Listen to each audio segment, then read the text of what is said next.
राधे राधे। हनुमान तेहि परसाकर, पुनि कीन्ह प्रणाम।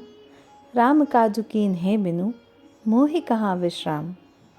गोस्वामी तुलसीदास जी के द्वारा रचित श्री रामचरितमानस के सुंदरकांड के दोहा क्रमांक 1 की सरल व्याख्या करते हुए भगवान मैथिली शरण जी कह रहे हैं कि समुद्र की प्रेरणा से सोने का मैनाक पर्वत हनुमान जी को विश्राम देने के उद्देश्य से पानी के ऊपर निकल आया और उसने हनुमान जी से थोड़ा सा विश्राम कर लेने को कहा। हनुमान जी ने उसके सम्मान के लिए पर्वत का स्पर्श मात्र करके कहा कि अभी मैं जिस लक्ष्य को लेकर चला हूँ वह पूरा नहीं हुआ है।